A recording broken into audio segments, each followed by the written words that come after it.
Lowe's knows July 4th savings are worth celebrating. Right now, get up to 40% off select major appliances and get an additional 10% off 2 or more select major appliances. Plus, get 3 Scott's Naturescapes 1.5 cubic foot mulch bags for just $10. These deals are coming in hot. Lowe's, we help, you save. Valid through 7/9. Selection varies by location. While supplies last. See Lowe's.com for more details. Excludes Alaska and Hawaii.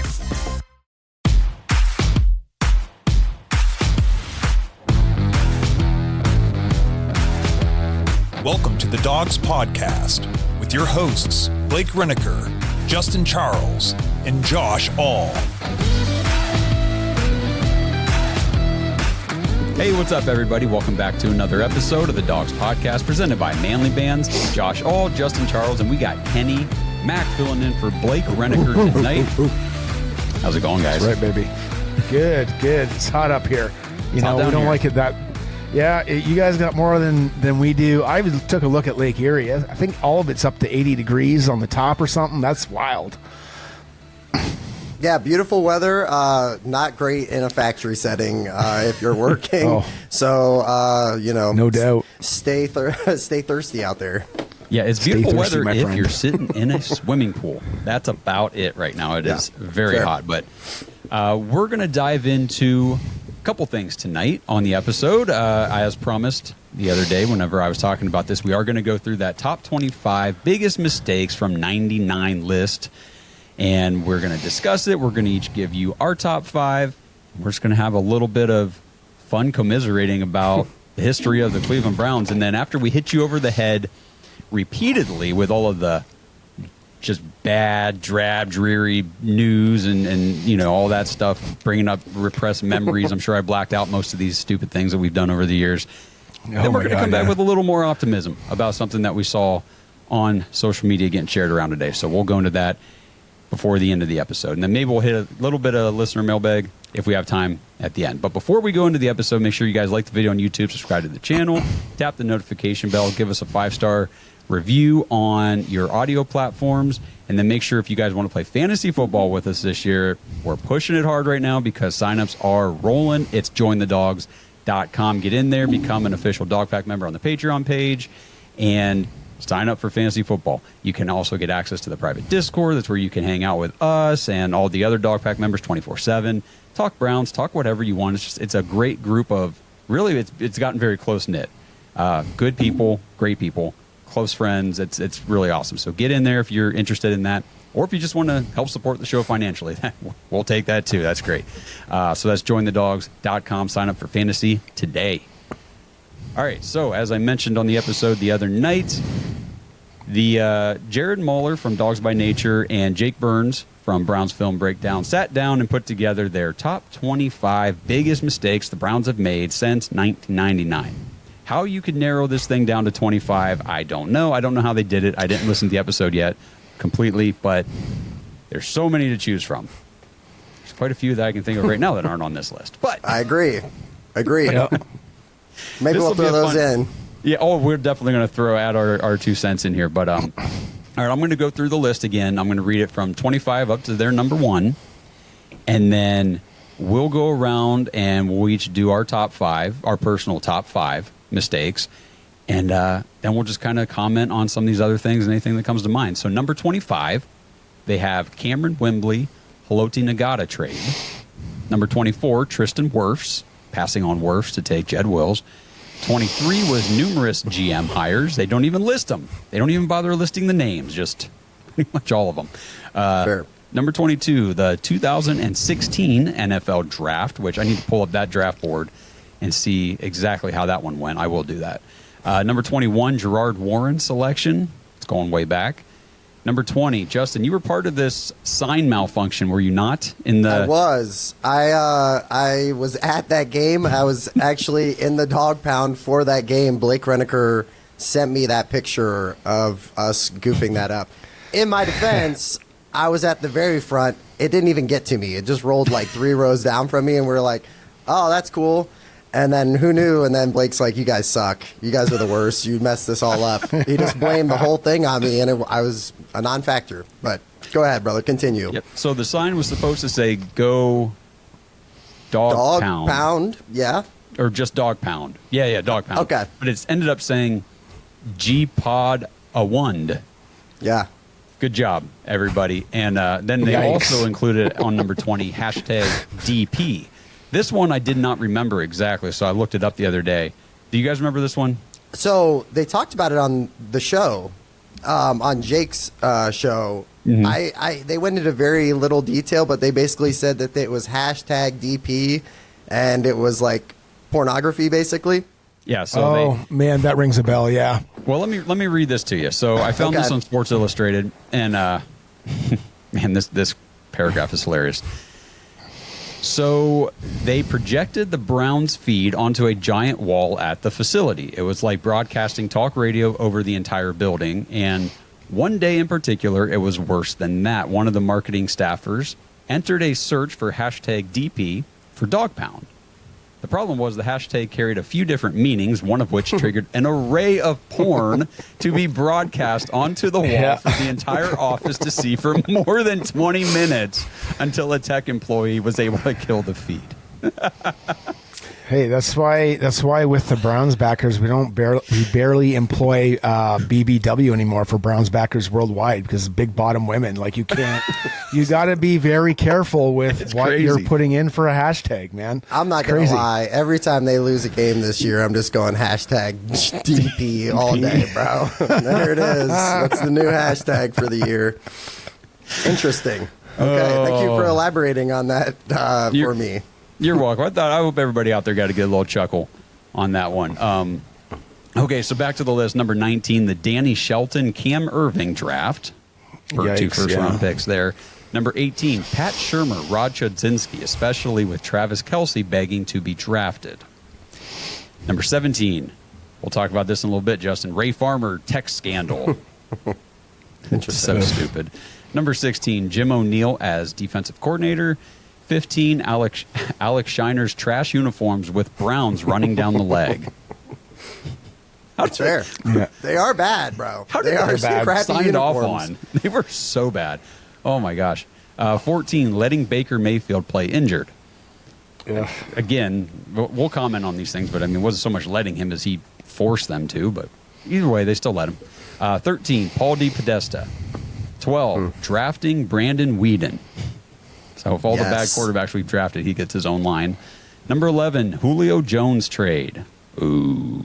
That was like a bad one. Yep. Number 10, Mitchell Schwartz and Alex Mack leaving. Number 9, those are bad. Hiring Freddie Kitchens. Yeah, like number 8. Nuts. It is crazy, bro. It is absolutely crazy. Like, dude, it's like just continuous trauma and like PTSD. It's unreal. It's unreal. Dude, I love John Dorsey, but then that always comes up. I'm like, Freddie Kitchens. We're in the top 10 now, so here we go. There's still more to go, guys. I know. Number 8, Justin Gilbert, Johnny Manziel. Oh, yeah. We rock when we have 2 first-round picks. Keep that in mind next year when we have 2 first-round picks. Remember that. Yep. Yeah. Number 7, the offensive line failure for Tim Couch. Okay. 6, here we go, John Dorsey. Interesting. Number 5, Odell Beckham trade. I'll pull up the trade details for the Odell Beckham trade. It was a lot more than I remembered it being the last time I checked. There was a defensive lineman stuff when it was all said and done, right? Yeah, I know it had like Jabril Peppers and a first or maybe 2 first. I'll pull it up. Yeah. Number 4 was Kyle Shanahan's escape. Boy, did he want to get out of here. PowerPoint presentation. That's what they should have called it. That's one of the most embarrassing ones. That should be up there. Yes. Uh-huh. Yep. And then number 3. So we're in the top 3. Number 3 is Hugh Jackson. Not shocked. No. Not shocked. There's 2 in the top 3 that I could argue could be number 1, and 1 in the top 3 that I will debate here if anybody wants to debate. But number 2, Deshaun Watson. So that was the number 2 biggest mistake since 99, and the number 1 biggest mistake since 1999, according to Jared Mueller and Jake Burns, is Jimmy Haslam buying the team. So there's your top 25 according to these two who sat down and put this together. If you guys do not follow them, like, go check out dogsbynature.com. Go follow Jake's Brown's Film Breakdown podcast. Like, they do awesome stuff. It's great content, and they put stuff like this together that we get to sit here and then comment on, which is pretty cool. So let's go around and list off our personal top 5 biggest mistakes for us individually, and then we'll just kind of go roundabout on some of these after we're done. But Justin, why don't you kick it off with your number 5? All right, for number 5, biggest disappointment in Browns history since '99, I'm going to go with the Browns trading the pick with Julio Jones on basically just sitting available. So this is my first one. These all have recency bias for me, and then also carry continued trauma for me going into present day. So for the Julio Jones thing, man, we trade the 6th pick in the draft. It's crazy. I looked it up, and the AI thing that came back was, Browns got numerous picks back, which featured Brandon Whedon, Phil Taylor, and Owen Marisick. And I was like, fullback. Crap. A fullback, yeah. So that's what we got in return on this deal. Julio Jones, I don't know if you guys know, but he just went on to be arguably one of the best wide receivers the past 15 years, easy. I think that to argue that, you could argue certain names and stuff like that, but when you're talking top 10 the last 10, 15 years, that dude's name's in the mix. And we, for some reason, decided we didn't have the quarterback in play. We had Colt McCoy, Seneca Wallace, and Thad Lewis as our quarterbacks at the time. So maybe who knows? Maybe they were onto something. Maybe they figured, why get a alpha wide receiver when you can't throw him the ball? But just fun fact, in 2015, Julio Jones went for 136 catches, 1,871 yards, and a modest 8 touchdowns. Wow, crazy, man. That's insane. We got Brandon Whedon, though. Yay. Yeah. At least he knows what the underside of an American flag looks like on game day. Well, and does. I will to tag on to it also, I feel like this was relived recently on draft night 2025. I felt like I went through this whole entire thing all over again after hearing the pick was traded. We think we're passing on a generational talent to load up. Past has not been well to us in those situations. Nope. It has not. But Kenny, what is your number 5 biggest mistake? Number 5 for me, and the way I took a look at this too, is basically I was looking at like high expectations and getting to ultimate lows. And coming off the 2020 season, man, we had it high, but it was Baker Mayfield playing through that freaking shoulder injury, man. And it was week 2. For some reason, I thought it was against the Bears when I first put this down, but it was a bad interception he threw. And what made matters worse is that they showed that interception all the time and him bragging about his dumbass tackle. Do you guys remember that? Yes. And he was like running his mouth. And then it just affected us for the whole season. And what did he say after that game? Oh, this shoulder injury will not affect the season. It sure did, pal. It sure did. And you're not even here anymore. But this dude, man, he had to wear a harness. And like the biggest kick in the nuts for me was we paid Case Keenum the most we've paid a backup in years. We paid him $9 or $12 million, whatever it was. Baker wouldn't get off the field. He completed 58.5%, a career worst, passing 189.7 yards a game, which was a career low. He's 14-13, so TDs versus interceptions, and his passer rating was 29th in the NFL. He only had 3 games that entire year over 250 yards. It was awful football to watch. But we got to watch Case Keenum for his 2 starts go 2-0 with a great running game and I'd say okay defense. But if we would have just went 3-3 over some of the worst stretches with Baker Mayfield, we probably would have made the playoffs, man. And why didn't they do it? I guess Baker, that's where he was immature and refused to come out publicly and privately, insisted on playing.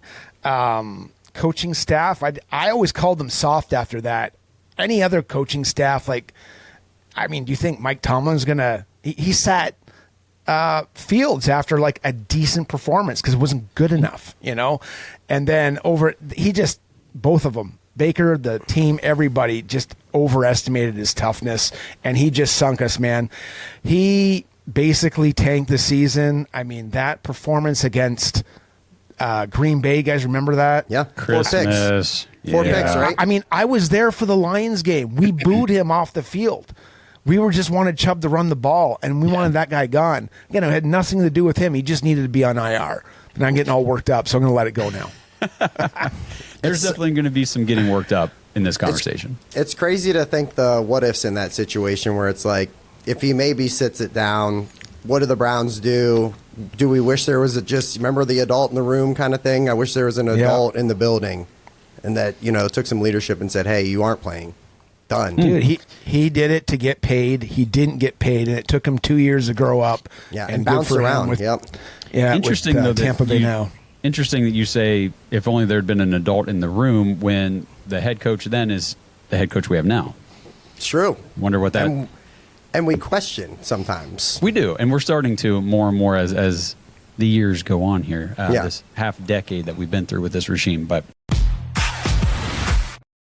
This episode is sponsored by Manly Bands. Hey, if you guys missed the 4th of July sale from Manly Bands, they are extending the sale right now. Get over to manlybands.com and take advantage of the 30% off site-wide sale. And if you use promo code CAMP25, CAMP25, you will get an extra $25 off that order. Manly Bands is men's wedding bands reimagined, unique, handcrafted, and badass. Plus, they've got chains, necklaces, bracelets. Plus, they've got other awesome manly things like the Woodsman hatchet you can buy. They've got barware stuff. They've got watches and earbuds, lighters, pocket knives, all kinds of manly things for men. So get over to manlybands.com right now. Take advantage of the 4th of July sale that is being extended right now, 30% off site-wide, and use promo code CAMP25 to get an extra $25 off your order. That's manlybands.com/dogs. Since 1989, Mount Hope Fence has set the standard in outdoor living. From decks and railings to fences and patios, we've got you covered. Our lineup features top brands like TimberTech, Alumagard, Preferred Railing, and Unilock, along with our own premium Duralux vinyl products. For over 30 years, we've partnered with contractors ensuring reliable job site delivery. Discover quality and excellence in all things outdoors with Mount Hope Fence.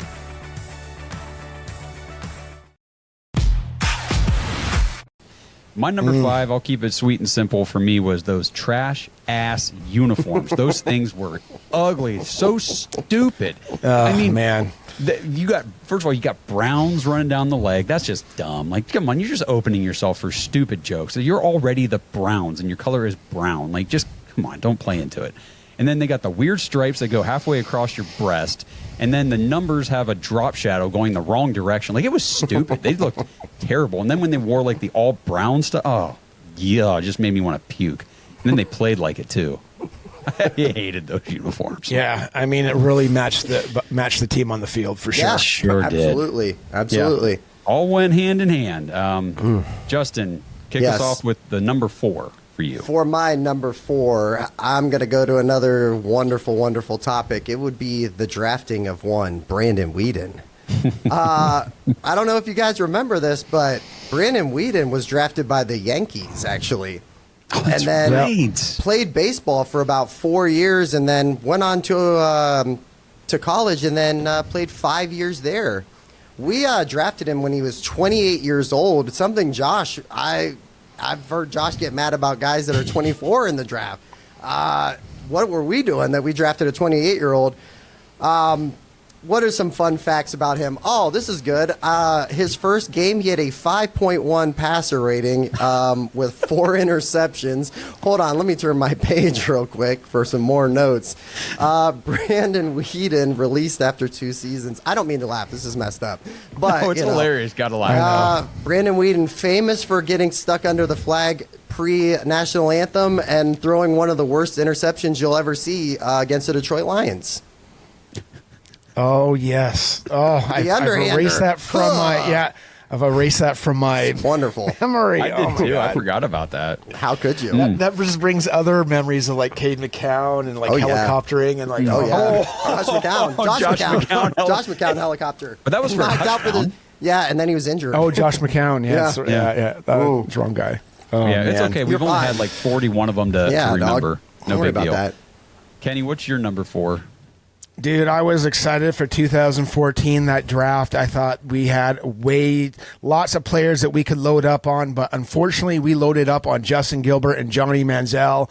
I was not a Johnny Manziel fan. I did not like him. I do have relatives that are in Texas. They were so pumped for me. They sent me a Johnny Manziel shirt. I eventually got on that bandwagon, and boy, do I ever regret it, because, man, I would have way rather had Aaron Donald. I would have way rather had Odell Beckham Jr. at the time. I would have rather had Ryan Shazier or C.J. Mobley. That's how, I can't believe it that we missed out on that. And that's just with maybe the top 8 picks, right? But we still picked Johnny Manziel. I would have way rather had Derek Carr. We might have still had Derek Carr to this day, or he may have just retired this year and we would have moved on to somebody else. I mean, just Johnny Manziel, I understand he was exciting, but I mean, you could see that guy was just ready not to be successful in the NFL. That guy should never have money the way that guy partied. Just complete off-field issues, immaturity. I mean, I feel like watching the documentary, some of the bipolar nature excuses that. However, there's got to be a psychologist or somebody on the team that would have recognized the ups and downs and the manic nature and just the total dipping out of life that guy did. Kenny, I'm glad you brought this up. That was my number 2. I was way up the board for me. Justin Gilbert could be probably one of the worst draft picks in NFL history. Like, you can argue that. You can absolutely argue that. Started 3 games in 2 seasons, and then we sent him to the Steelers, which is crazy to just trade a guy to the rival. Anthony, you were talking about players drafted around Gilbert. Here's a few more. Anthony Barr right after. Taylor Lewan. OBJ, you mentioned, Aaron Donald, and then I think pick 18 or 16 was Zach Martin, another guy we could have All-Pro Hall of Fame caliber guard. Correct. Yes, you're right. Correct. I missed that. Yep. So, I think you nailed it with the Johnny part. Like, it was almost like you knew it was wrong, but it was just like, let's just see what happens, whatever. And then you watch that documentary and you're like, what? Where's the background research? Where was the? You would think some of that stuff would get caught in the interview process. Like, there's major red flags, and none of it was an issue. It was just like, hey, let's go get him. It was almost like the Browns got caught in the hype like everybody else, and I wasn't there, man. I was not there. Sure, it was fun to watch in college, but, I mean, I could throw to Mike Evans and be somewhat decent, or at least post a passer rating. You know what I mean? Like, that guy still in the league and amazing. I will, in his defense, Johnny Manziel college version was one of the most dynamic players that you would ever get to watch. As far as like, I tuned into college football for Johnny Manziel. Like, what's this dude going to do this week? He 100%. Was a savage in college, but you're 100% right. So that was, let's see, that was Kenny's number 4 and Justin's number 2. So I'll try to remember to skip you. Sorry, when we get to 2. No, you're good. That's fine. I'm glad you threw it in there rather than coming back to it again later. So my number 4 for me is something that actually was not on their top 25 list. Very recent for me. The hiring of Ken Dorsey. Because it led to one of the worst offensive seasons, not just recently, but in NFL history. It was that bad. Yeah. I figured one of you guys would put that on there, so I let it go. Okay. Because I remember when he was hired, we were all like, I think Blake even said it, anybody but that guy. We're all like, yeah, anybody but. And then we got him, and then again, like Johnny Manziel, I talked myself into it. I did a little Throwback Thursday for us on it, and I got overly excited for him developing Cam Newton, Josh Allen, but he wasn't the offensive coordinator. He was the quarterback coach, and he did sweet jack shit for us, so... That's sweet jack shit. I mean, it wasn't just like the quarterbacks looked the worst that I've probably ever seen play football when he was here last year. But it wasn't just that. It was the offensive line looked terrible. And I think some of that was also Andy Dickerson. But just all the firings and the hirings last year were all head scratching, and it made no sense. And it culminated in a 3-14 season with the number 2 overall pick, which we didn't use anyway. So who cares? We sucked, and we move on. So, Justin, hit us with your number 3 before I get too pissed off about recent memory. No problem, dog. For number 3, I'm going to take a very, very basic one that they listed on their list, and I'm going to sell it my way. I went with numerous GM hires, and I'll go into it because probably, honestly, I would say from like around 2008, 2009, somewhere around there, I remember it getting very chaotic, and basically every 2 or 3 years, the Browns were getting a new GM. And you might go, oh, well, who cares? Maybe the direction wasn't right. But what happens is when you get a new GM, that new GM doesn't like the coach, or the coach feels like the GM has too much power. And then they all start, it just becomes this cycle of GM, coach gets fired, new coach comes in, drafts a quarterback. Those guys don't work out. So then you have literally a carousel of GM, head coach, quarterback, philosophies, you know, whether it's offensively, defensively. I remember at one point, and they talked about it in the video, there was a guy that they just released straight up because they were in a 3-4 or they wanted to go to a 4-3 or something like. So they just released the guy. The dude went on to have a great career, which is just another like bonehead move. Like, I just feel like on my whole life I've watched this team try to find an answer at those 3 places: GM, head coach, quarterback. And we've never been able to really line it all up together my entire life. Yeah, dude. Like, I mean, that's why you lose Schwartz,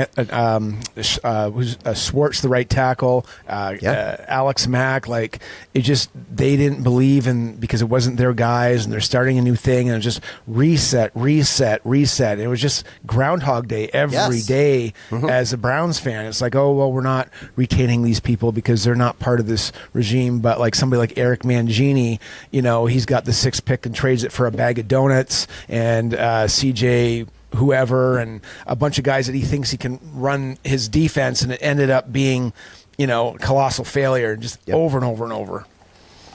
Bad stuff. Kenny, what was your number 3? I'm going to go for another draft pick, and it was a real bummer for me. I don't think it was on the top 25. It was 2004. There was a ton of good quarterbacks. You could have traded up, you could have traded down, and we took Kellen Winslow Jr. And while that might have been exciting, we really needed a quarterback, and the quarterback we didn't take was Ben Roethlisberger. Yep. And that freaking dude was drafted number 11 by Pittsburgh, and he kicked our ass for like 15 years. It was brutal. Maybe we finally got to him in the last 3 of his 18 years, but big deal. It was an obvious miss, and then he's an Ohio guy, for Pete's sakes. Like, that was the killer. 2-time Super Bowl champ. I'm sure he's going to be a Hall of Famer depending on the way his legalities, I guess, set in. But, I mean, we could have even traded up for Larry Fitzgerald that year. I think Roy Williams came out that year. Down low, if he would have trading lower, he maybe would have got like Steven Jackson. But man, not only was this kind of a bummer pick and the whole Ben Roethlisberger thing, this guy was a head case. You know, the whole "we're not a soldier" or "I am a soldier" or whatever he said in Miami University. Like, I mean, he could tell he was just a little full of himself, so full that he grabbed a motorcycle, tried doing like a Papa Willie, flying around a parking lot, and eventually tears his ACL. So not only don't we get to see him play, we got to wait a long time to see this guy play. Paid off a little bit, but at the end, that guy was a head case. Just another letdown, like a lot of other draft picks. Just super disappointed. And then once his eventual release, and a decade later, the dude's in jail for unspeakable things. Yeah, it's a good one to bring up, Kenny. It's a great one to bring up. It is. Man, I'm glad you brought that up.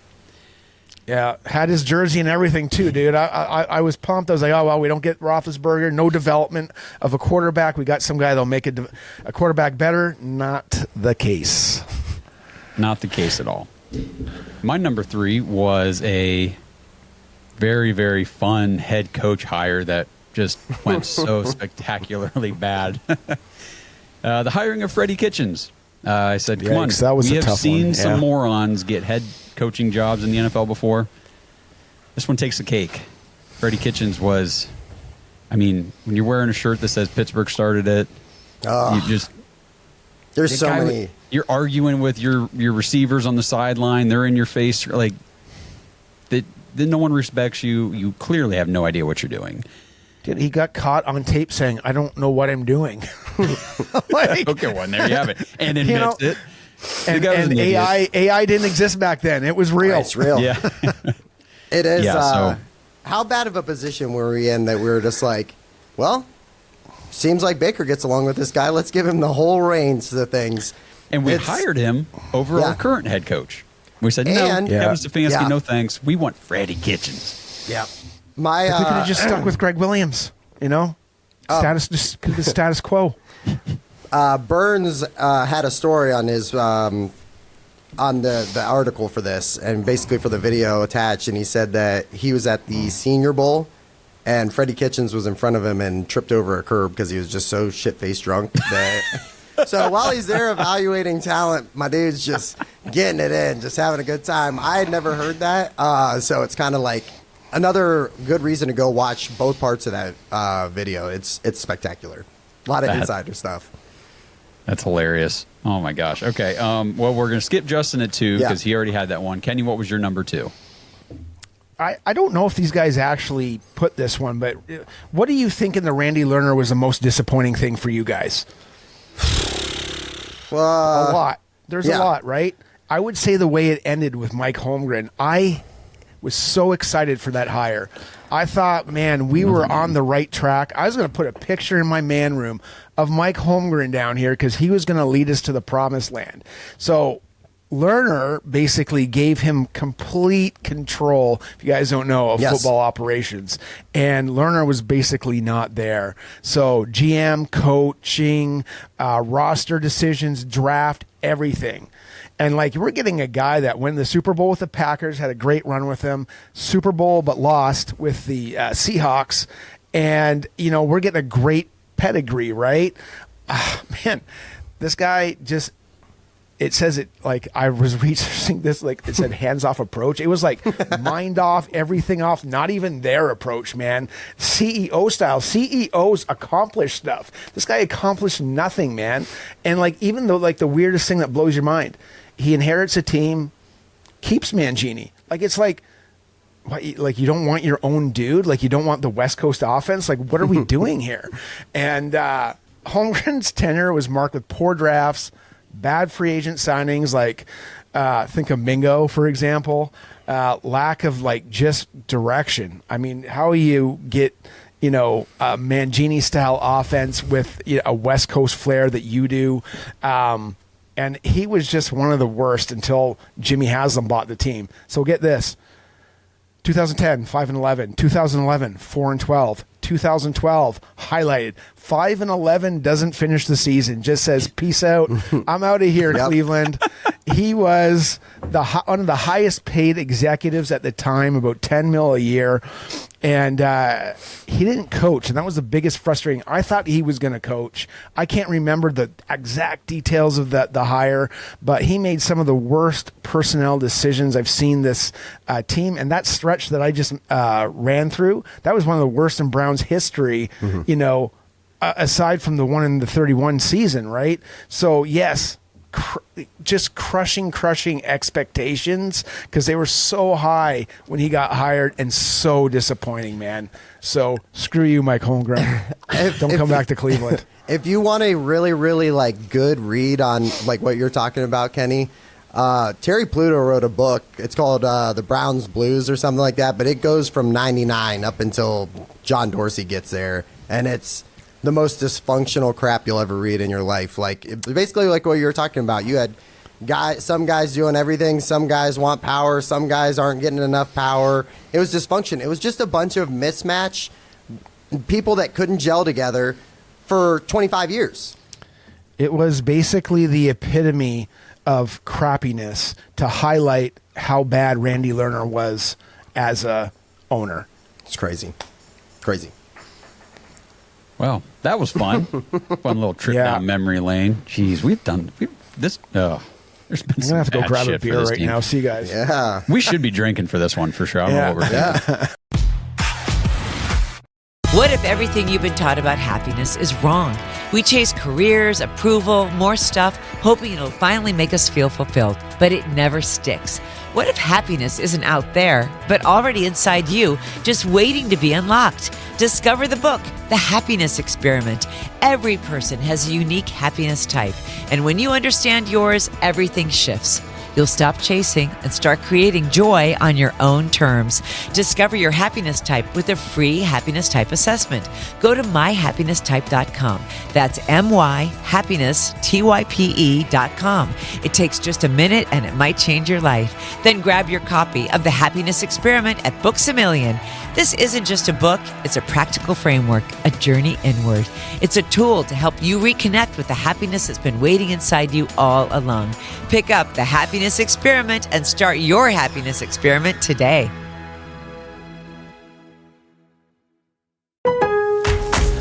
Lowe's knows July 4th savings are worth celebrating. Right now, get up to 40% off select major appliances and get an additional 10% off 2 or more select major appliances. Plus, get 3 Scott's Naturescapes 1.5 cubic foot mulch bags for just $10. These deals are coming in hot. Lowe's, we help, you save. Valid through 7/9. Selection varies by location. While supplies last, see Lowe's.com for more details. Excludes Alaska and Hawaii.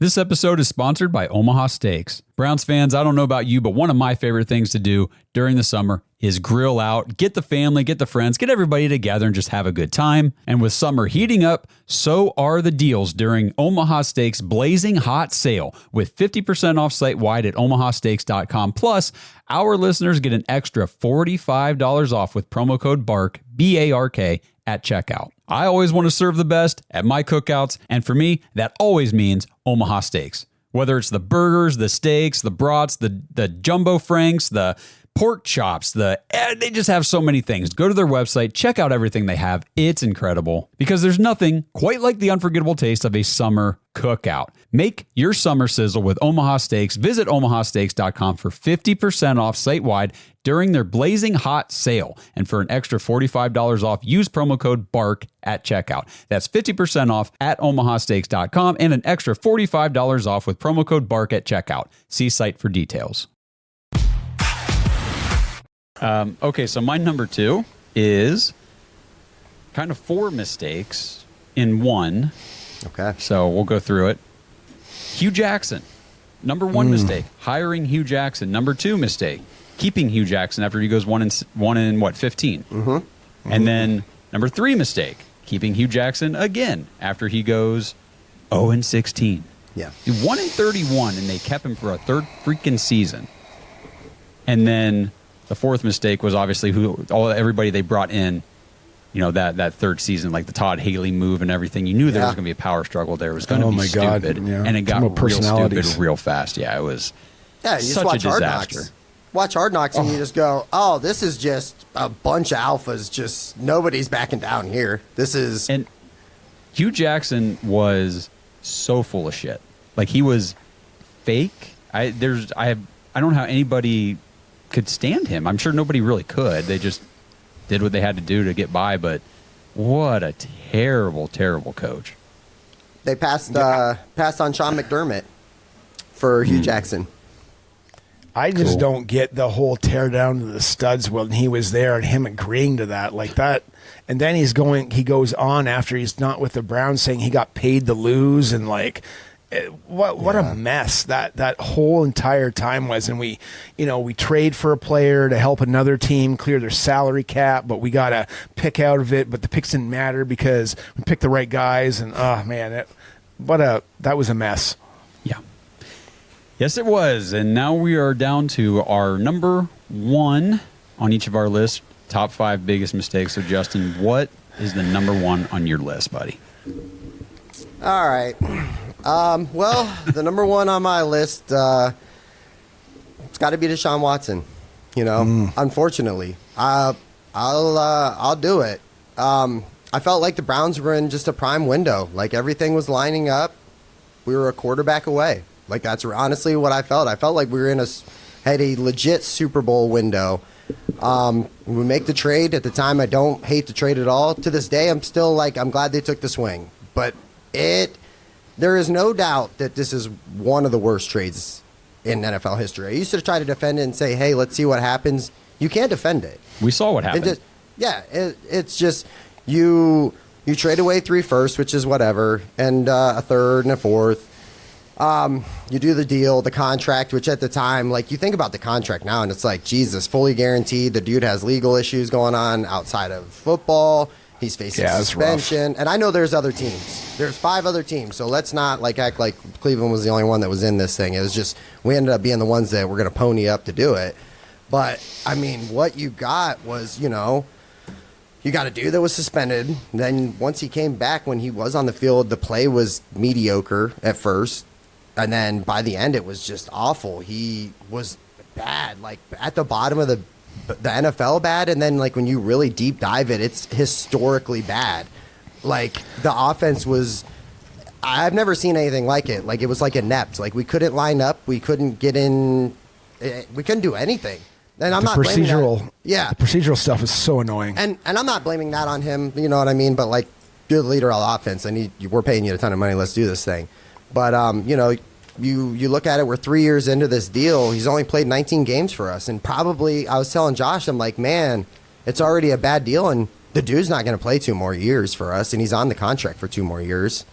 And so, like, for me, it's just like it sucks because it didn't work out. I wanted it to work out, you know, and it's one of those things that sucks. You feel bad for everybody involved. You feel bad for the fan base, man. You have a fan base that literally was like, hey, this is it. Whether they agreed with the move or not, I sold a lot of people on, hey, this is the best dude that we've ever had at quarterback since '99. Like, this can make it. This can absolutely work, and the sky's the limit. And then it's just such a gut check, Like, I've told people, and we've talked about this a little bit, but it feels like we set the franchise back, potentially 5 years, and then maybe more.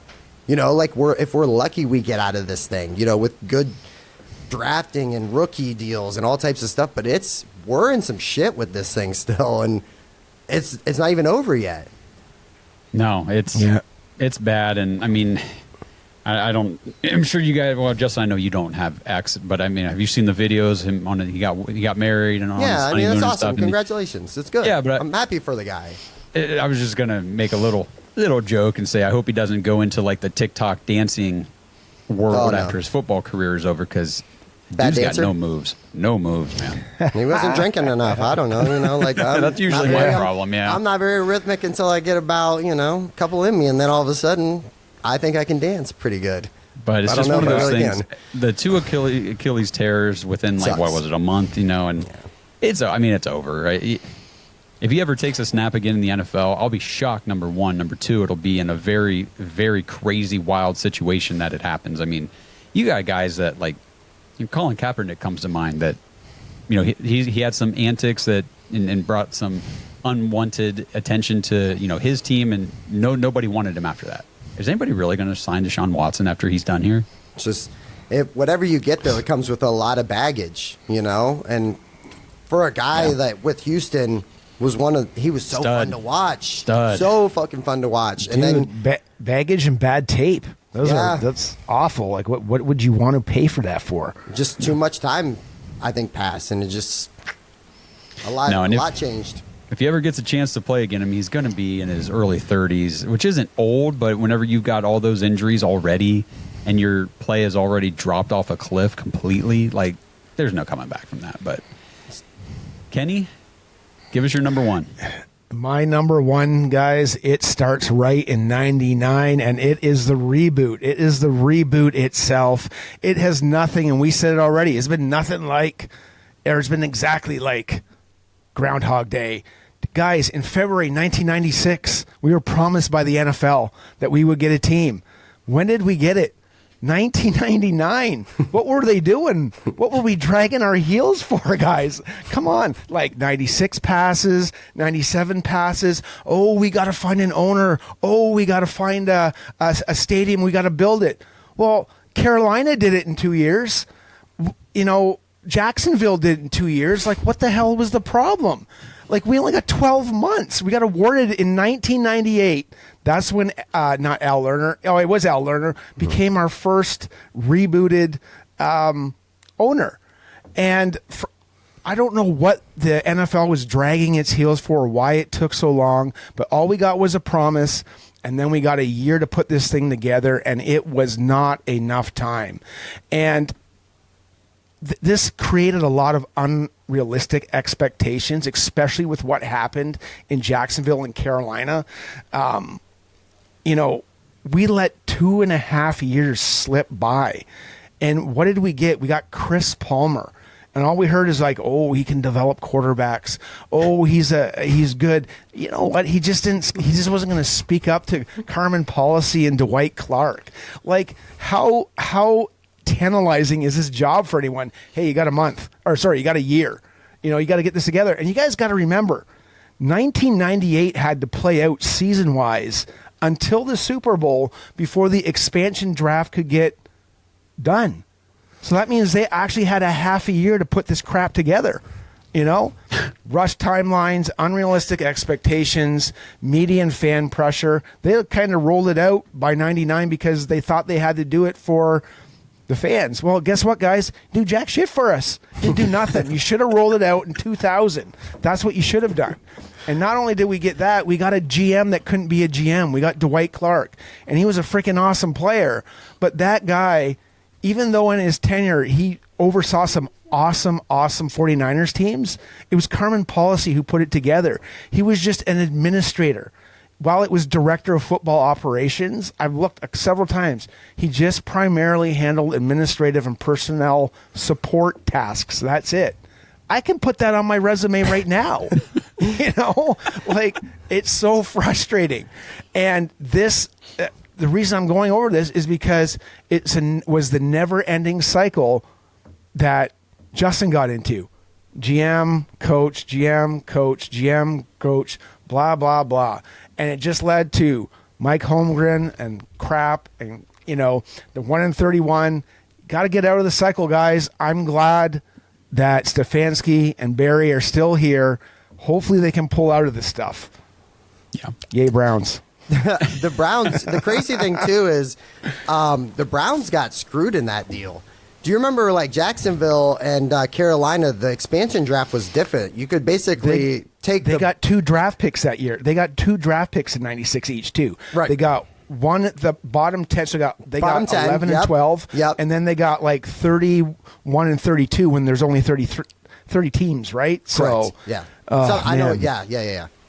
So, yeah, we got completely. That's why Jacksonville and Carolina were able to accelerate so quickly. 2 years in the league, you they got both a Super in the Bowl AFC and NFC championship game. Correct. Right. We haven't even been there. It's been like 26 years. Yeah. Oh man. Whew. Well, that's fun. That's a good one. So I'll finish it up here with my number one. And it is a mistake that the Browns made back in 2016, and they are currently still making. That mistake is Paul freaking DePodesta. I can't even say his name. I'm so pissed off about this guy. Paul DePodesta. He is my number one mistake. Hired in 2016. He's one of the leading masterminds behind the infamous 1-31. Yeah. He's had, first of all, chief strategy officer for the Cleveland Browns. So he's involved in, it says on their website he's involved in all the decision-making, all the personnel decisions and everything. He's involved. He's part of it. The Browns have had 2 winning seasons in 9 years that he's been here, 1-31 in the 2016-17 seasons. He's got a 54-93 overall record, 1 playoff win in 9 years, finished 3rd or 4th in the AFC North in 8 out of the 9 seasons. So that's almost all of them. Seen 4 different head coaches, 17 different starting quarterbacks, facilitated the worst trade that Justin just talked about in NFL history, been part of the decisions to hire some of the all-time zeros like Hugh Jackson. I talked about the Todd Haley debacle of 2018, Freddie Kitchens, Joe Woods, Ken Dorsey. Thank you, Paul DePodesta. Can't wait to see what you have in store for us next. Yeah, man. Go ahead, Kenny. Oh, just the biggest thing you fear is that if you're running a company, it's just uncertainty.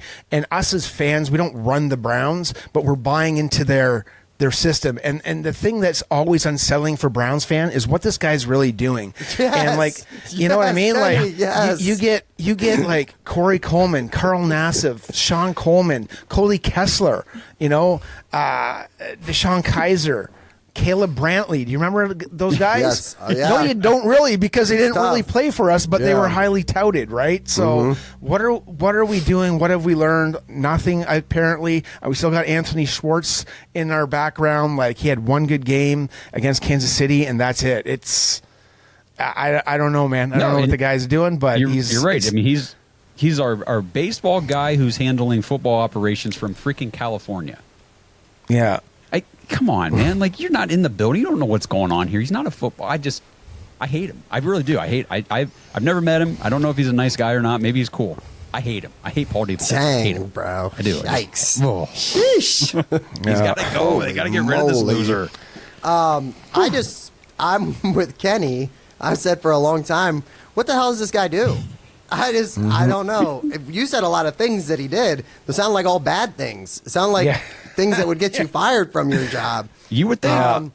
I also, I want to believe in the analytics and stuff like that, but like if a kid looks really, really good on film and then he looks really good in person, maybe just draft that kid instead of like trying to be smarter than everybody else in the room. Like, that's my biggest, and I think that is another thing that we've done for a long, long time, that we've just been like, oh, no, don't draft this stud guy. Draft this other guy. Analytics tell us he has a potential backup. I think there's a propensity to overthink, which you're right. And ultimately, you want to if you're going to fail on freakish talent, because you can't teach that. Right. If a guy can run a 4.4 like Schwartz could, I mean, I don't mind failing on that one. If a guy's got a rocket arm like Baker, again, like it didn't work out, but at least he had something. You can't teach that. If it's not in between the ears, maybe you can teach that guy. But if it's like a guy that's like DTR, and I don't want to, crush that kid, but small, was ineffective, had a lot of production in college, probably be better for the CFL or stayed in a college game, which is not realistic. But it's just the constant those kind of draft picks that just weren't NFL guys. So Paul DePodesta, and this is going to speak to one of these other ones from the top 25 that I wanted to look up and give some more information. I got it pulled up here. It's going to be interesting because I didn't remember all this stuff. But Paul DePodesta, 2016, he gets hired. So his flagship year with the Browns. First head coach hire, Hugh Jackson. Awesome. Good job. First draft in 2016, which, if you remember on the top 25 list, the 2016 draft, that was all they listed. So I went back and I was looking, okay, what did we F up in this 2016 draft? So we had the number 2 overall pick, which we seem to a lot. We traded that to the Eagles. And they came up and got Carson Wentz. So we go back to number 8. So we traded number 8 with the Titans so they could come up and get Jack Conklin. So we moved back to 15. So we went from 2 to 8 to 15, and we took Corey Coleman. So let's see. The poor hands, bad attitude, and lots of injuries. Yeah. Boom. So this is Paul DePodesta's first draft. So first of all, he hires Hugh Jackson. This is his first draft. You know how many draft picks we made in 2016? This episode is sponsored by Butcher Box for Pets. Browns fans, we love our fellow dogs, our Dog Pack members, and the Dog Pound faithful, but let's not kid ourselves. The most important dogs in our lives are, well, our dogs. Your furry friends aren't just pets, they're part of the family. But the question is, what are you actually feeding them? Head to butcherbox4pets.com/products to see all the options for your dogs, including fresh and dry foods, treats, meal toppers, and even toys for your dog. If you're not sure what your dog will like best, try the Premium Nutrition Adult Starter Pack pack, and they even have a vacation bundle to take care of your four-legged friends while you're on vacation this summer. And right now you can get 20% off your order with promo code DAWGS, DAWGS, when you check out. At ButcherBox, they believe in real ingredients. Their pet foods have been developed and certified by vet nutritionists to contain zero artificial flavors or preservatives. You get protein-packed formula with over 50% of the recipe comprised of third-party certified humane ButcherBox meat, plus functional ingredients like pre- and postbiotics to support your dog's vitality and digestion. I know that sounds like a lot, but the bottom line is your dogs are getting the nutrition and the value they need, and honestly, that they deserve. I know our home wouldn't be the same without Odie, our 100-pound golden retriever who thinks he's a 10-pound lap dog. He is not, but it gives us peace of mind knowing that we're giving him quality food instead of just that factory processed garbage from the store. And speaking of the store, no need to go. ButcherBox for Pets delivers their high-quality food right to your door. So head to butcherboxforpets.com/products and use promo code DAWGS, DAWGS, for 20% off your order. It's time for us dogs to give our dogs the nutrition they deserve. I'm going to say 13. Kenny? Quick number. Yeah, I think because we had like three third rounders at least, so I'm going to say 10. We made 14 draft picks in 2016, and here they are. Corey Coleman, Emmanuel Ogbah, Carl Nassib, Sean Coleman, Cody Kessler, Joe Schobert, Ricardo Lewis, Derek Kindred, Seth DeValve, Jordan Payton, Spencer Drango, Rashard Higgins, Trey Caldwell, and Scooby Wright III. It's a cool name. And there was some names in defense. Oh, no. There was a couple good names in there. But you have 14 draft picks, and you came away with like 3. 2, yeah. Okay, so just even looking, Corey Coleman was on the team from 16 to 18, 2 years. Yep. Emmanuel Ogbah was on the team from 16 to 24. He had a good career with the Browns. And then post-Browns. Yeah. Carl Nassib was here from 2016 to 2022. He did okay. Yep. Sean Coleman was here for a year. Cody Kessler was here for 2 years. Joe Schobert was here for 6 years. That was nice. I did like Joe, yeah. He was nice. He was a stud. Yeah. Yep. Ricardo Lewis, though, here for a year. Kindred, here for 2 years. Seth DeValve, 4. Peyton, not even a full season. Spencer Drango, 1 year.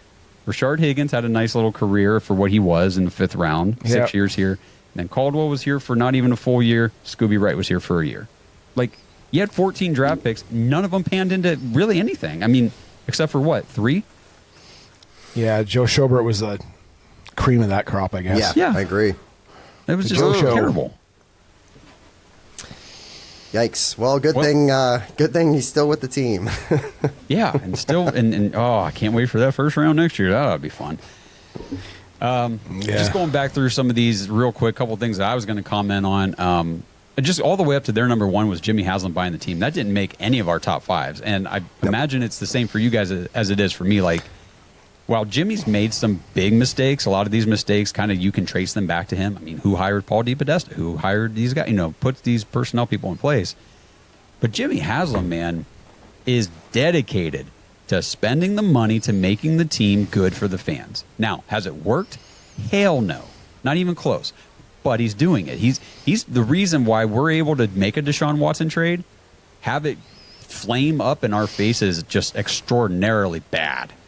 And we can still function somewhat as a franchise. Like, for most teams, that would cripple you. I mean, just completely cripple your ability to make, trades or sign anybody or do anything. We're still able to extend people. We give Myles Garrett $40 million a year like it's nothing.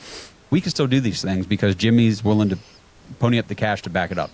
And he's building us a brand new freaking stadium and developing a whole new area to make Cleveland, football the centerpiece of that area up there. I think it's going to be awesome. But how do you guys feel about Jimmy? Yeah, I'm okay with Jimmy, especially Randy Lerner. He was just the epitome of awfulness. And even the last, I'd say, I'll be 50 this year. I would say 10 years old is when I was solidified as a Browns fan. And that would have been Art Modell. And Art Modell, I spent the last decade of his reign as the owner. I never liked that dude. He was almost the reason, I'm not a born Clevelander. So I was like, maybe I just should jump ship. This guy's a clown. And, he proved it. He basically went bankrupt, blamed it on the city, wanted the city to buy him out and kind of save him. And ultimately, that guy left us high and dry with a piece of crap. And, while the NFL didn't make it any better by, promising something for 3 years and giving us a year to put it together, Art Modell is the reason that we're going through this cyclic crap all the time. I mean, think about it. When he left Cleveland, we had Bill Belichick and we had Ozzie Newsome. He would have won at least one championship in those years. And, you got Ravens fans sticking it in our craw because they had got a couple Super Bowls because of Ozzie Newsome. Well, screw you guys. Baltimore Colts took your team. I get it, but 2 wrongs don't make a right. And you guys can go to hell. Suck it. Oh, hold nothing back. Justin, was there anything else on this list you want to comment on before we move on here? I will say that I have an honorable mention. Let's hear for it. the list that was not on there. Do you guys remember when Dante Stallworth killed somebody and then we went and signed him? Yeah, don't laugh. It's not funny. It's terrible. Yeah, it's terrible. That was for real. That's ridiculous. Is what it is. That's the kind of stuff that we could expect from year to year with our favorite football team. We did do that. When I was thinking about I'm fuddling around here trying to get my computer to update so we can do this, and I'm thinking about, remember when Hugh Jackson couldn't get his papers in the fax machine to get AJ Karen to the Browns fast enough? I felt like Hugh Jackson there. You know what I mean? Yes. So oh my gosh, and it worked out for us actually, but how it was that bullet that we missed, but it's a bad story. It's a bad story. You're right. You're 100% right. I completely forgot about it. I don't know how you can forget about that, but God, that's amazing. I'm like, you did what? You couldn't use a fax machine? Couldn't get their call in fast enough? What's going on here? How many teams make trades in the NFL and somehow you're the one who can't do it right? Do it right. What an idiot. Yeah. Oh, my gosh. And then, I don't know how we got this narrowed down to 15 or 25, but we could go on and on. We are getting a little bit up against the hour mark here, so we're going to skip the next topic, save that for next week. Dive into one listener mailbag question here to kind of wrap up the show. We're going to end this on a positive note, though. I promised a positive note. We're going to come back positive. So we're going to answer the question from Brad on Discord. He says, what is each of your favorite Cleveland sports memory? Kenny, why don't you kick this one off? What is your favorite Cleveland sports memory? Man, I think it would be being at Baker's second game against the Ravens. I was in the opposite field of where they were kicking a field goal in overtime, and I thought this game was actually going to finish 9-9.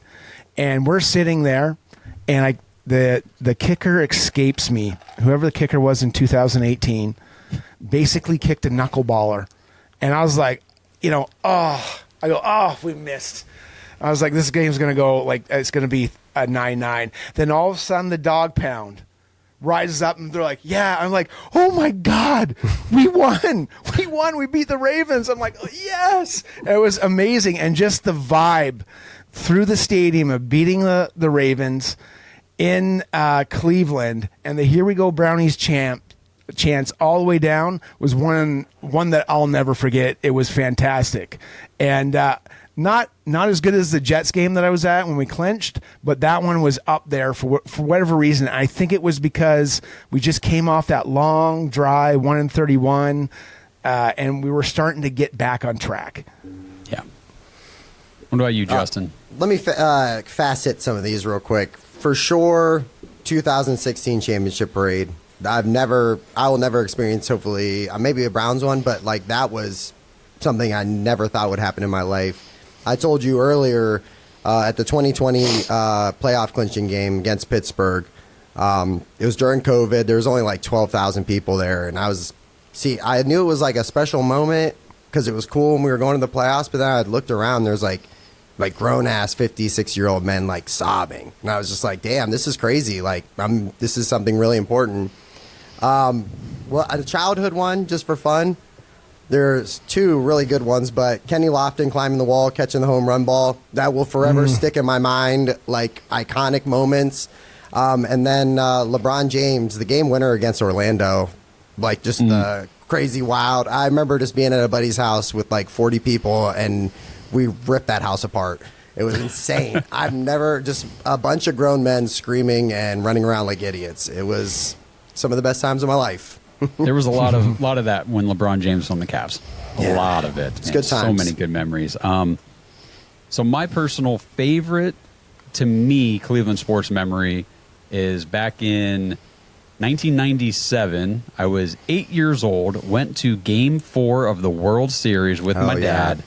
Got to watch the Indians win 10-3. I mean, it was just one of those like childhood memories that I'll never forget. I remember I got to leave school early, like at lunchtime, and we went up to Cleveland. We walked around, saw a whole bunch of, there was all kind of partying stuff going on. Like, it was just fun. And then the game was freezing cold. And I remember it snowed. Some guy sitting next to us gave me like an extra pair of gloves. It was just cool. I don't know. There's all these random things I remember. And then walking down the ramp after the game and just the way the fans were losing their minds that was back when Cleveland Indians baseball was. Bro. I mean, that's why I got my shirt on, because I knew we were going to talk about this. So 95 to 97 Indians is some of my favorite memories. Like those teams, Albert Bell to this day is my favorite baseball player. And it's probably because he trucked a shortstop for no reason at all. That was awesome. But, I like those teams, Albert Bell, Tomey, Manny Ramirez. Yeah, Manny. You know who's another one? Omar Vizquel. Omar Vizquel was a god in my eyes as a kid. Like, there was nothing that could get through the gap. Carlos Baerga. You said Alomar. It's just, it was insane. There was just so many great players all together. Those teams, 95 Indians is probably one of my favorite teams of all time. It would be hard to touch that. And like the pitchers, like Bartolo Colon and Charles Nagy. Jarrett Wright pitched this game that I went to. Yeah, Jared Wright was a stud, bro. Yeah, dude. Love Jared Wright, dude. Blew Game 7 for us. God damn it. I'll forever remember that also. Jose Mesa. Yes, bro. Man. They're loaded. Jose Mesa, the save king. Yes. Yeah. Charles Nagy. We could go for days. Just I literally, it's like names that are instilled in time. Literally, it's crazy. Those were like heroes. I like those teams too, man. Like, I mean, some of the most off the wall names, like Paul Ostemacher. The pitcher comes. Just random. That I couldn't name you 10 people on the team, 5 people on the team. Dennis now, probably, Martinez. Most people will be like, "Who is that?" I'm like, "Yeah, dude, starting pitcher." Yeah, like we got down like that. Like we knew those teams. Caught him. Yeah, he's good. We knew those teams. We love those teams. That's what I mean. As Cleveland sports fans, all you have to do is just get a little momentum going, and the city will go crazy. You will be embraced. Absolutely, come on, Brownies. Come on. Figure it out, guys. Oh man, I just filed those papers through the fax machine properly. Let's go. God, just call them. So hopefully we brought it back up a little bit for you guys who are watching and listening, and went through the first 55 minutes of just depressing bullshit that this dumbass franchise has done over the years, and then we just uplifted you with some positive moments, and hopefully we get back on track this year. According to In Motion Football, which we'll talk about on the next episode, just a little tease, they think we're going to be okay. And then next year they think we're going to be better. And the year after that, we'll tell you what they think when we get to it. But thanks for tuning in. We appreciate everybody. Drop in the comments, what did we miss? What did Jake and Jared miss on their list of top 25 mistakes for the Browns in the last 26 years? What did we miss? There's just so many things, it's hard to remember it all. So remind us, drop it in the comments, let us know. And remember, if you guys want to play fantasy football with us, enjoy the football season, even if the Browns aren't playing well. Play football with us, fantasy football, at jointhedogs.com. Kenny, Justin, appreciate you guys jumping on, everybody. Appreciate you guys tuning in, and we will see you guys in the next episode. Let's go Browns. Go Brownies.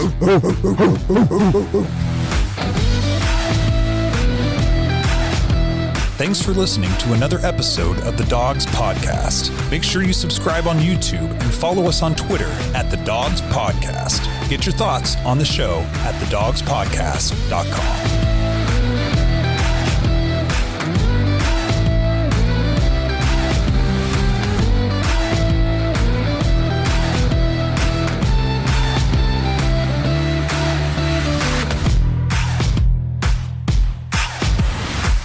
This episode is sponsored by Southern New Hampshire University.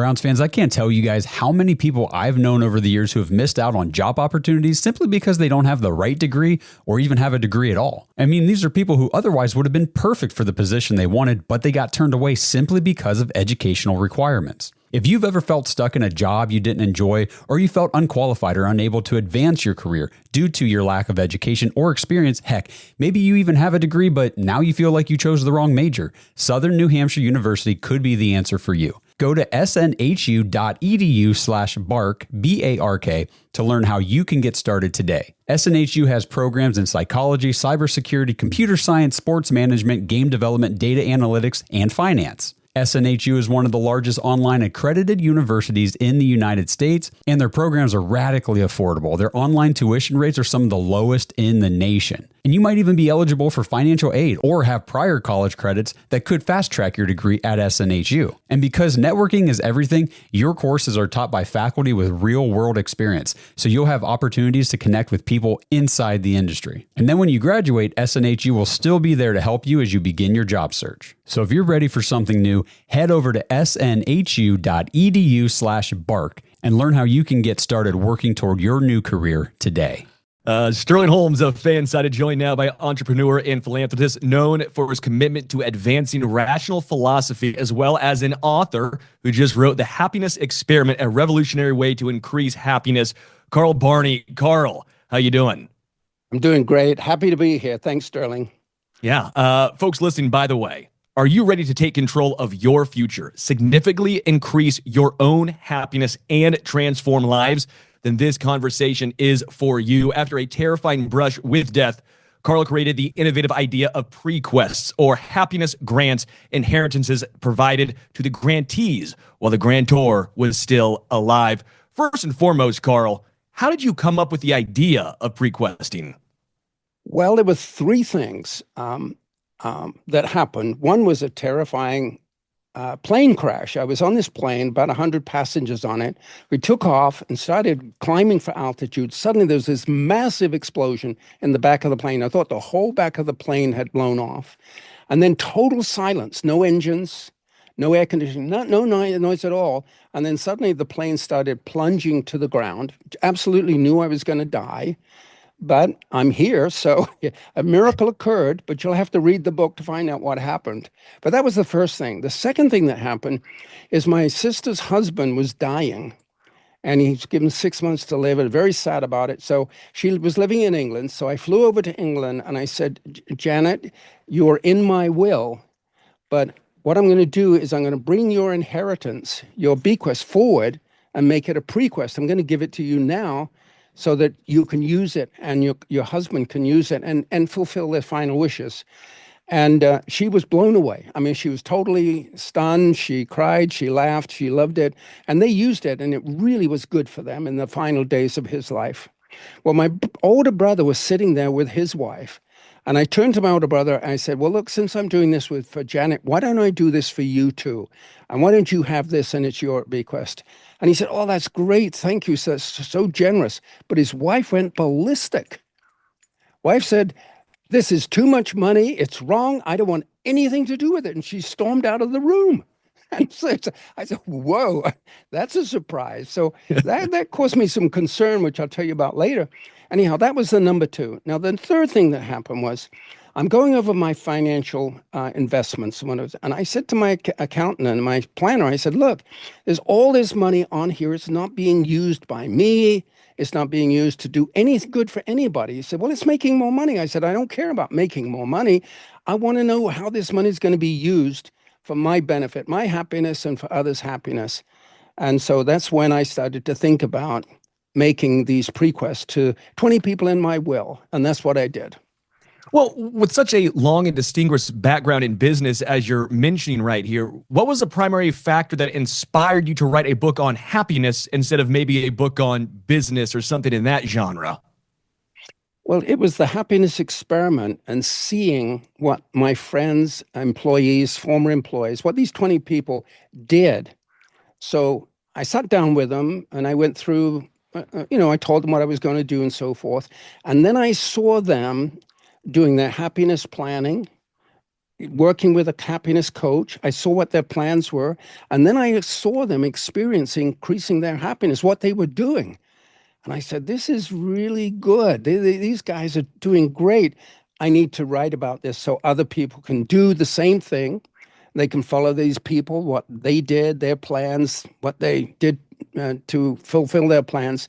And I thought it was a good idea to get into the world. So I wasn't planning to write a book. This has just happened. So that's incredible. Just organic. Exactly. I mean, this happened in real time with real people and real results. When did you realize that the pre-quests were more than just a one-time gift? And as you're mentioning, a longer-term commitment, if you will, and again, as you titled the book, The Happiness Experiment. Yeah. When I sat down with people, I said to them, I want you to make the best use of this money. And so this money is going to really help you in your life, become more successful, help you become more happy. And I said, what I'd like you to do is write a plan. And they said, well, what kind of plan? And I said, well, a happiness plan. And they said, what's a happiness plan? I said, okay, I'll get you a happiness coach who can help you make a happiness plan. And so I realized that it wasn't just the one time, the gift. So they had a happiness coach who helped them figure out happiness habits, which they could pursue all the year. So, and the coach stayed with them for the year and helped them implement their plan. So it was a package. It's not just dumping money on somebody or saying, hey, here's a bunch of money. That's there's a Hollywood thing. That's not what this is about. This is a thoughtful, careful, deliberate program. It's the money given in the right time for the right person. It's the planning and it's the coaching that all comes together. Well, since we're on the subject of planning and coaching, the grants that help reshape and change lives, which obviously in today's day and age, so timely, what is your hope that the book can do for your readers? I know that you're big on sports. Okay, so I've read your about it. In sports, everything is planned. Everything is precise. Every play, every game is thoughtful. And then they have the plan, they execute, they train for the plan, they work the plan. It's the same thing with happiness. If you plan and you pursue and you develop happiness habits, just as you do in sports. And in sports, you become great, and you can become a lot happier when you do this same process in life. So my hope is this, and this is why I wrote the book, for two reasons. Anybody that follows the book can increase their happiness. They make a decision, they put together a plan, they pursue the plan, they will become happier. And I wanted them to read these stories so they could follow in their footsteps. The other thing is people who are wealthy, who have a lot to give, get them thinking about the people that they're grateful for. The people we don't become rich and famous and successful without a lot of help. And that thing is true for you too. That you had a lot of people that did nice things for you. And then what you do is recognize them. You can put them in your will and say, I'm going to tell them thank you when I'm dead. But then you say, why should I wait? Don't wait. Bring it forward. Sit down with them now and say, look, I've got the money. Here, take some and use it for your own happiness. And it ripples. It goes out into the community, their friends and family. And it'd be great if it got into the world. If more people embraced pre-questing and intentional happiness planning, how do you think society as a whole would change? Well, I think it would have to change. There would be much more focus on deliberate, intentional increasing of your own happiness and those that you care about. And then it would ripple and spread into the community. Now, if a lot of people in the world, particularly the wealthy people, said, look, I didn't get here alone. There's the friends and employees, former employees. These are the people who helped me. And I'm going to express how grateful I am and give them a happiness grant, but require a plan, a thoughtful plan, give them a coach, do it well, do it deliberately. And, if that was happening all over the world, which I'd love to see, with all of the wealthy people in the world, it would really make a difference. And I hope it does. Well, and again, this conversation right here, it's all about how to take control of your future, increase your own happiness, and transform lives. These are all very important things, all things that should be taught in school. These are things that folks need to. How often do I use calculus right now, Carl? I'm not using calculus right now. How often am I doing biology right now, Carl? Not too often. But what I could do is obviously take control of my future. create my own happiness. And you can do that, especially with the help of Carl's book, The Happiness Experiment. Again, a revolutionary way to increase happiness by Carl Barney. Carl, I really appreciate it. I love talking with you. Thank you. It made me very happy. And can we point out that the book is available for pre-order wherever books are sold, but Amazon will be able to take the orders, and they can go to happinessexperiment.com and buy the book pre-order. Carl, appreciate it. Lowe's knows July 4th savings are worth celebrating. Right now, get up to 40% off select major appliances and get an additional 10% off 2 or more select major appliances. Plus, get 3 Scott's Naturescapes 1.5 cubic foot mulch bags for just $10. These deals are coming in hot. Lowe's, we help, you save. Valid through 7/9. Selection varies by location. While supplies last. See Lowe's.com for more details. Excludes Alaska and Hawaii.